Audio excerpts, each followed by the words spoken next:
says I should skip those steps because they're complicated.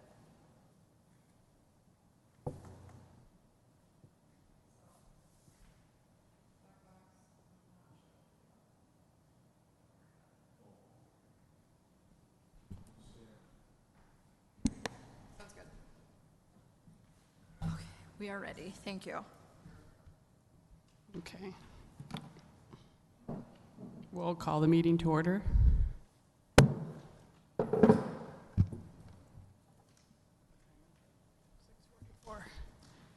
Okay. We'll get a motion to approve the agenda. Anybody? Motion to approve? Did we want to find out why we're not going out to see the Edith and? Yeah. If we can have some discussion about that. Edith and Award properties. Sure. Which is item 5.1. So when I was setting the agendas for the upcoming meetings, this meeting was going to be pretty heavy. It was going to have 4 public hearings. So since that time, we've scheduled 2 special meetings since then. Having people here for public hearings and then leaving the site felt kind of cumbersome.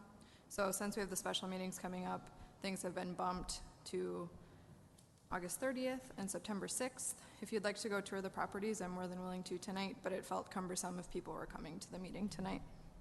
So would the expectation be then we would make a decision without touring the properties? So I took photos and then suggested in the memo that you try Right, to to go stop see by. them. Right. Okay, so we should talk, I guess, right? Yes. Who would need to see them yet? The properties? I have none. Okay. I was able to do it on my free time. And I was as well. So was I. Same. Okay. Okay. So Then you are guys can comfortable vote. with that? Then you guys can vote. Okay. I'll just abstain. That's fine. Sure. Are you comfortable with I'm that? totally comfortable with Okay. that. Okay. So I would say typically when we've done this before, we've always had that be at the very end of the agenda. Okay. And then we just have gone and done that and Yeah, then voted and I figured adjourned. it might be long tonight, that it might have been. Sure. But we can, if we're all in agreement, we'll just go with that. Okay. Any further discussion? No. Nope, I make a motion to approve the agenda. I think there's already a motion on the floor, Oh. Madam Chair. Sorry. I'll second it then. Okay. Those opposed? Motion carried. Then we'll move on to item number 3, approval of the minutes. I'll file a motion to approve the July 19th minutes. Second. Any comments, discussion? Okay, all in favor? Aye. Aye. Any opposed? Motion carried. And then item number 4, Thanks. public hearing. All right, so tonight, the first agenda item is the Edith Ann Award. A little bit of history about the award. It began in 2015 to recognize property owners that strive for property excellence. So it generally is in the form of landscaping and lawn care. The award honors the work of Edith Herman and Ann Niels, who are active in the Carver in the Minnesota project, and it recognizes people who contribute to the beauty of Carver. Previous winners of the award include Andy and Natalie Seberg and Bridget Kelly. There were 4 properties this year that were nominated, so when I reached out to them, 2 of the property owners got back to me that were interested for consideration, so we'll review the 2 properties. Tonight, the Planning Commission will vote, and then it will be forwarded on to the City Council to present a plaque and the yard sign that you see around town at the September 4th meeting. So the first property for consideration is 720 Debbie Court. Both of the nominees are named Karen, so it might get a little bit confusing, but I will try to keep them separate. So Karen and her family have lived at 720 Debbie Court for 17 years. They largely started their project as a living wall for a little bit of privacy as you turn a corner. And something that was really interesting that Karen said is that she calls her yard the neighborhood plant junkyard. So it's often when she sees her neighbors pulling things out, she goes and grabs them and adds them to her garden. Something else that was really cool that Karen mentioned was that everything in her yard is dividable. So if people are interested in something, they should absolutely stop by, see if she's around, and she'd be happy to divide any of her plants. The advice for novice gardeners is that gardening is not as hard as it looks, and it should be fun and rewarding. So some photos of the property at 720 Debbie. So these are photos of the living wall. It's massive, it's beautiful. She does a really nice job keeping it up. Karen was kind enough when me and the building official were in her yard to offer us some pears from her fruit tree, and she has a really tranquil yard. She has also a koi pond that was built as part of a Boy Scout project. So if you haven't seen the living wall at 720 W Lane, I absolutely would suggest it. It is fantastic and beautiful. Her yard is home to many bees, butterflies, and though it's not something commonly people want in their garden, but she keeps milkweed to keep monarchs and pollinators happy. So it's really beautiful, really well maintained. The second property is 429 Ramsey Avenue. Again, Karen and her family have lived on the property for 11 years. Karen mentioned that her husband fell in love with the floor plan of the house, but she fell in love with the gardens. So they lived up the street for 2 years, but when this house came up for sale, it was kind of a no-brainer for her that she wanted to get her hands on it. So she describes her garden as happy, whimsical, and messy. And she said anecdotally that she often doesn't know what she's doing, but I think the pictures prove otherwise pretty quickly. But she does love spending time in her garden. Her yard, too, is bird, bee, and butterfly friendly. She mentioned that birding has become an avid hobby for her family. She also credited her husband and her son Jack for their hard work on the yard. And her advice for keeping rabbits at bay is to get a dog. They have a Springer Spaniel named Mojo that if a rabbit enters the yard to try to chew on any of her plants, he pretty quickly chases them away. So some photos from 429 Ramsey. Again, it's a large swath of plantings, and they are beautiful. The colors are really vivid. She does a really fantastic job. And if she calls that messy, I would happily invite her over to my yard to make my yard look a little messy, too. Do you have any questions about the two properties?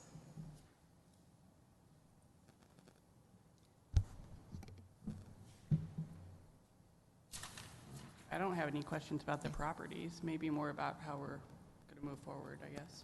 Sure. What's the So process? if the four of you are comfortable with voting, you could entertain a motion for one or the other. It's kind of a bummer that there's only two, that there's just one person that can get chosen. But again, 4 were nominated, 2 decided to move forward with the project, so. Madam Chair, are we able to have some discussion and comments? Yeah, I think that would be great, because, I mean, I would say prior, we always had kind of a list of things that we went through, and then had a numerical system that helped guide us, that I recall. Yeah, Madam Chair, I'd be curious to know kind of what the criteria is, and the idea of if there's a scoring or ranking. Right. Sounds very So- fair. I looked at the pictures, and both of them curbside appeal. You know, Agree. hard to decide, not knowing enough yet on kind of the criteria. The one thing I really, when I looked at the Ramsey Avenue versus Debbie Lane, I really liked that the Debbie Lane considered themselves the neighborhood plant junkyard and often takes plants that are thrown away. It just seemed like a little more of a community effort and, you know, as environmental as a person could be in, you know, replenishing their garden. I lean towards that, but I would like to hear more about criteria. If I had some criteria, I would give it to you, but I don't. This is my first year doing it, so we don't have a ton of, I personally don't have a ton of history on it. Sure. Do you want to add Yeah, something? I think historically, and I think a lot of you, well, a couple of you up there have done it, and the 3 of you have done it in the past. I think it's just curb appeal, what looks nice. These are folks who obviously spend, in both instances, a lot of time out in their yards, and just kind of it's almost a beauty contest, if you will. Who's got the prettiest gardens and the most, you know? I mean, in the past, we've had like before and after photos too, you know, if they've done improvements that way. I mean, this does not seem to be the case. This is Right. truly like a huge investment on their end that they maintain, because that's their value system of what they seem to be, you know. And I is think the really length important. of time that they both have been working on their gardens, I don't suspect that they have many before photos. They might, but that wasn't something that I have. I do think it would add some value if we had it like a consistent way of doing it, though, for future, Yes, that's absolutely fair. you know, future purposes. Okay. So we can talk about if we're comfortable, emotionally winging it based off of curb appeal and some history that goes with it, or if we're not. Madam Chair, Any I'm feedback? totally comfortable with that. If I could make a couple comments. I think in going out and looking at the different yards, anybody's a winner. They're all winners. The yards are absolutely beautiful. What I love about both these nominees is that the spaces that they're creating aren't just visually pleasing, but they are pollinator gardens. They're attracting the bees and the butterflies and the birds, and those are good things for the environment and sustainability. I also saw a lot of native plantings, which is good for our sustainability footprint, the environment as well. But I love the fact that they were both pollinator gardens, that they both were beautiful, and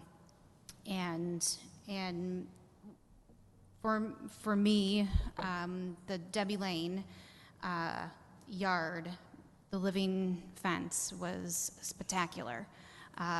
It's a really creative way to have plantings serve as a visually pleasing kind of barrier, so to speak. Not necessarily barrier, but maybe a better word for that. But certainly is nice, and then a boundary, and then the pollinator-friendly piece. It just took things in my mind to the next level. A different level, sure.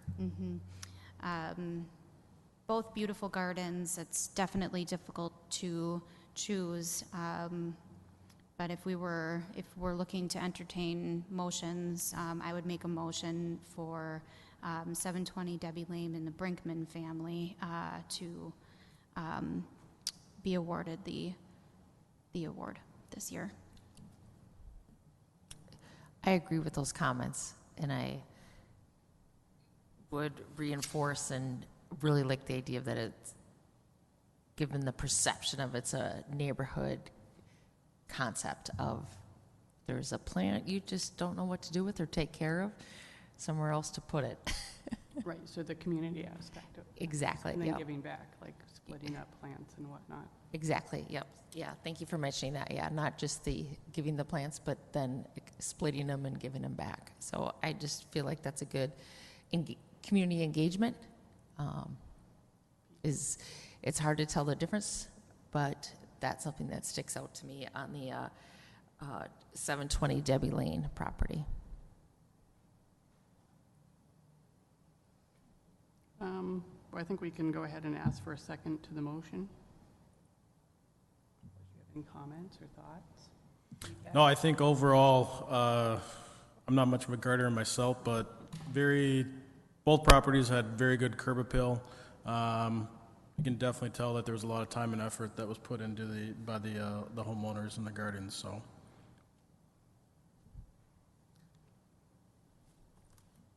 If we're at that stage, I would like to make a second on the motion.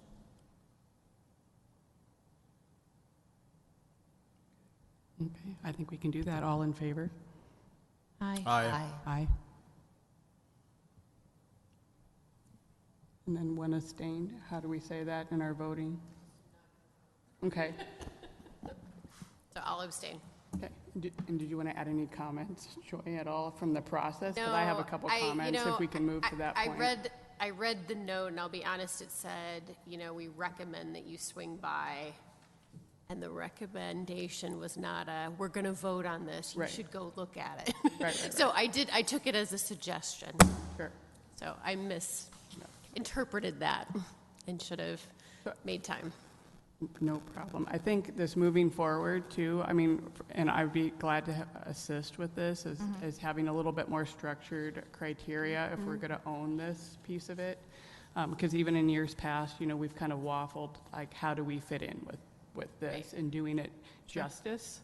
And we want to, I think our hearts are all there. It's just kind of coming up with some structured criteria to do it consistently. Yep. So that everybody who is involved in it feels, really confident about the process. Thank you. Yep. Thanks for bearing through it with me. Great. Okay. Moving on to 5.2. So maybe the lesser fun of the two agenda items tonight. There's a pretty technical floodplain ordinance in your packet. So the city of Carver participates in the National Flood Insurance Program, or NFIP, that's administered through FEMA.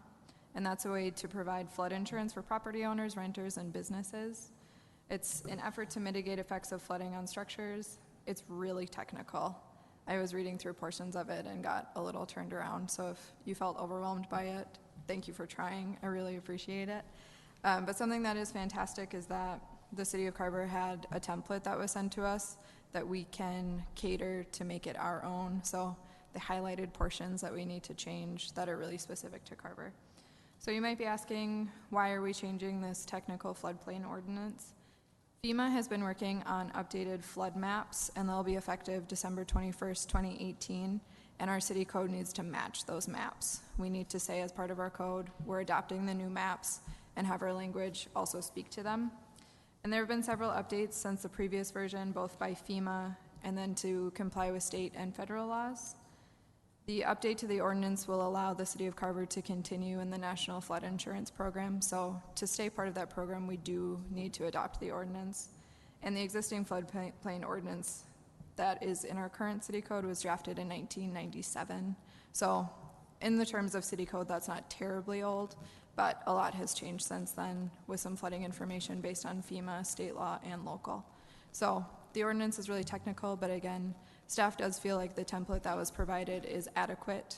Feels almost like an expert wrote it for us, that we can interchange some information. So tonight, it's just a discussion, not asking you to have any formal action on it. If there are questions, comments, concerns, things you think need to be changed based on the ordinance, I will happily entertain any and all. I have a question. Are the maps distinctively different than the ones that were incorporated with the 1997 ordinance? Not terribly. Mark Pistalco, the building official, did quite a bit of review on the maps, so he was able to go back and forth with FEMA to say, this looks a little different. I'm not comfortable with where the lines are drawn. So they're not terribly different, and we did have an opportunity to comment on the maps. Okay, so do we expect that any homeowners or residents are going to be impacted by this ordinance? Just that they will be able to continue with their insurance. It won't change, like, if someone is allowed to be part of the program or not. Okay, and then from an ordinance standpoint, since I don't have a copy of the 1997 ordinance, are there any differences regarding uses, permitted uses, those sorts of things? So the proposed ordinance is a bit more specific. It lays it out a bit, I don't want to say better, but more specifically. We get quite a few questions at a staff level saying, I'm in the flood zone, what does this mean? And this gives us a greater tool to be able to say, hey, we have this ordinance online, I would be happy to forward it to you for your permitted uses. So it doesn't drastically change to say a single family home can't be used as a single family home. I think it lays it out in a cleaner and clearer way. So just along those lines, do we expect any current uses of property to be not in compliance with the ordinance? No, and if they are, they're grandfathered in. So if someone had a house and that's too close to the property line and we update our residential zoning district, that house is grandfathered in. We don't ever go and say, hey, you need to pick up your house and move it.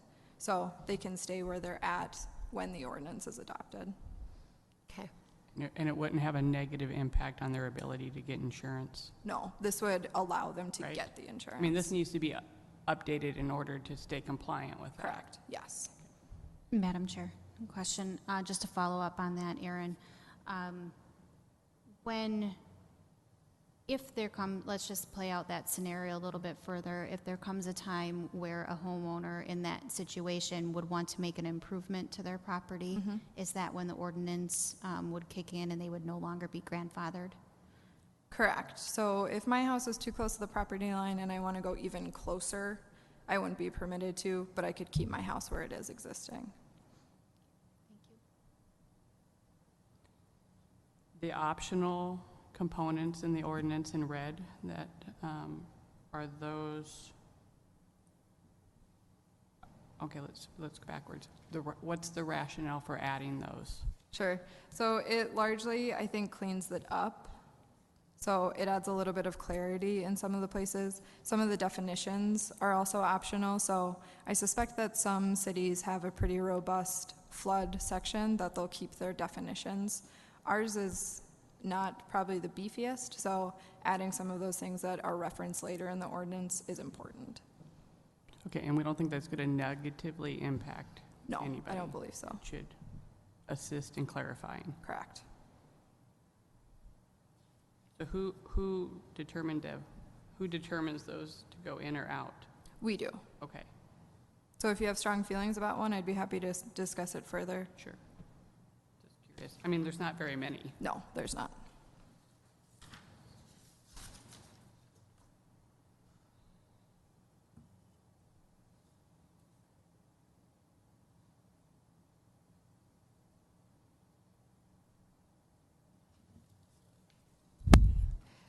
Question just more about the process. Is this something we really have to be proactive about? Or if we wouldn't have done anything, what would the default be? Sure. Would we have stayed the same? So if we don't update the ordinance, we fall out of the program.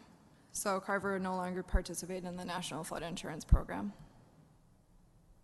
So there's a timeline for it. We need to have a draft to the DNR by the end of September. So this is your first review. We'll do the same review with council. No action needs to be taken by then, but they just need to start reviewing what we're working on. Madam Chair, I would just say the discussion has been helpful. Aaron, as you mentioned, I thought it was very technical, so at times it was very difficult to follow and try to understand everything in here. But that being said, the questions that were raised here tonight were aligned with the questions that I had, and I'm comfortable with what's in here as it stands for now. So, thank you. As it moves forward to council, if we conclude our discussion, then you'll prepare a second draft, and it will Correct. come back through again? Yes, and that will be when I ask for action. Sure. And then obviously, in the meantime, we can email any other concerns or thoughts that we have after I would tonight. love that. Yep, great. Okay. Any other thoughts or questions? Not for me, but it was nice to be able to have this discussion. When is the final decision need to be So- done on this? It needs to be effective by December 21st. Okay. So we have some time to get a draft ready, but based on this discussion and staff's review of the ordinance, I don't foresee we're going to be removing any huge parts of the ordinance. I just have a kind of random question. As far as participating in the program, the National Flood Insurance Program, how long have we been doing that? Oof, that's a good A long question. time? Like before the So- 97 ordinance was created that we're working Yes. off of? I would have to believe that we wouldn't have an ordinance if there wasn't something to back it up. Okay. Will we be able to see the maps at the next review? Yes, the maps are, they're not, we have old copies right now, they haven't incorporated our new comments, but I anticipate as we get closer to December, they'll have a final draft for us. Okay.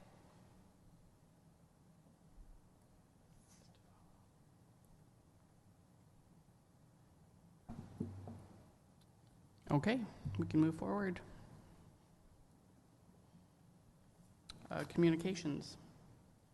Could someone provide an update from yesterday's meeting? Sure. So yesterday we had our design Carver meeting. We reviewed an update to the future land use map that the group has been working towards. So that's available online if you want to check it out. I also have put out a SurveyMonkey survey about the comp plan, and I've had about 270 people take it, which is phenomenal for Carver's population to have that many people engaged. So we reviewed some of the survey results against the future land use map.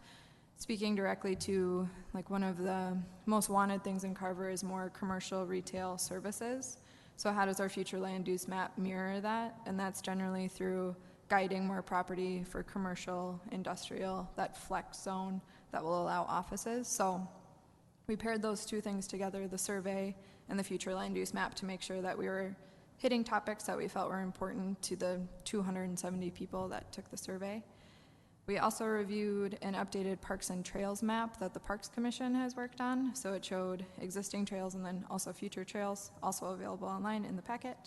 And then we talked a little bit about search areas. So the Parks Commission has identified 4 distinct areas within the city of Carver, and then west as we continue to grow as places that might have something unique. So if that's a lake or something with the big woods, something that we would like to target to keep our eye on and potentially purchase before the city gets there so we can get a lower cost and can develop there in the future. So forward thinking on a lot of the parks information.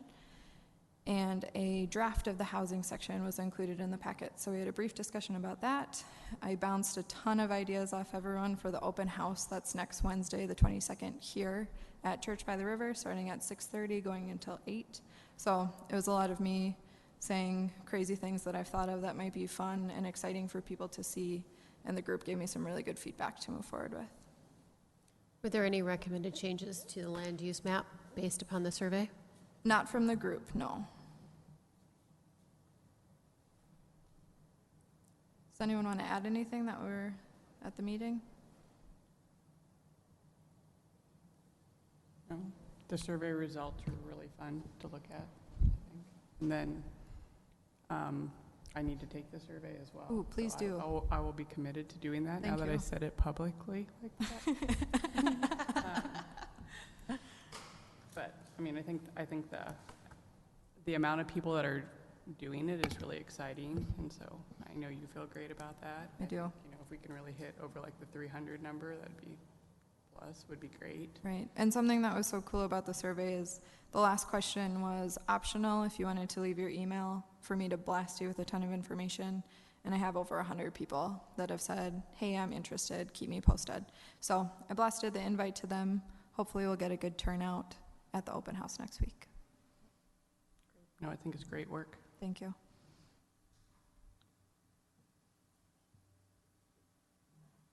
Anything else? Okay.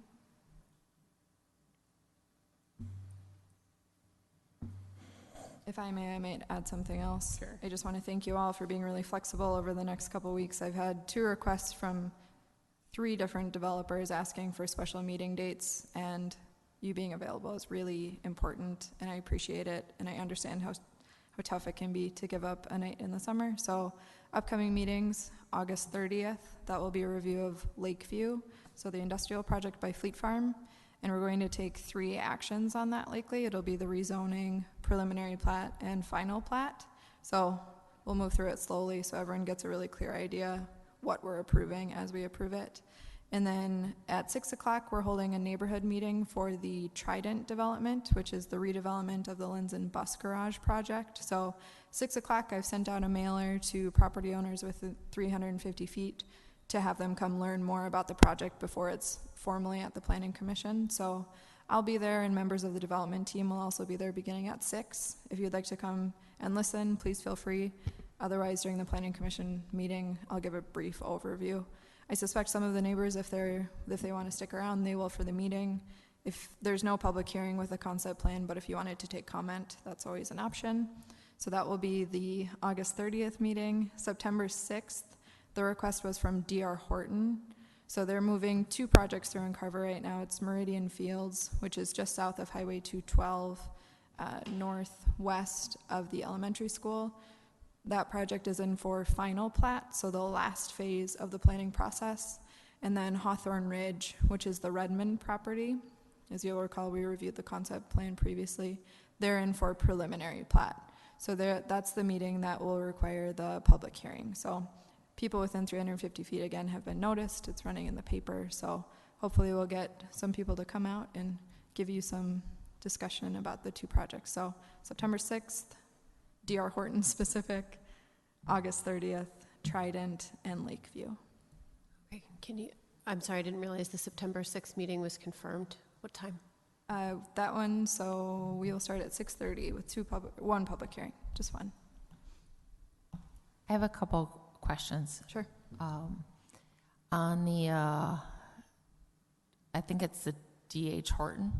D.R. Horton. D.R. Horton, thank you. What's the definition of 350 feet? Sure. Only, So yeah. I don't generate it. It's done on our GIS. So it's from every outside property line. So it's not from like the center of the site. And it does cross roadways, waterways, open space. So if you are in 350 feet of any property line, you're noticed. So from the center of the property, No, No, any from the outside property line. oh, from like the perimeter, the outside of it. Correct. If you are within 350 feet From any Yes. side. from any side, okay. And that's set 'Cause- by state statute. Okay, because I've had some questions about that. And then the Hawthorne, is that, is there one name for, to me, it's like two mini neighborhoods, just because Sure. of the roads. But it's one name for the two little developments. It is, yes. Okay. But that's a good point. I hadn't thought about it that way. Yeah, it would be nice to, maybe just internally, we need something to separate the two. Right, even if it's north-south maybe, Exactly. or Ironwood and Aspen for the street names. I'll think about that. I'm sure their marketing team will I know. come up with something That is true. superior. They have one of those. I do not. And then we'll still plan to have the regularly scheduled planning commission on the meeting on the 20th. That is currently anticipated.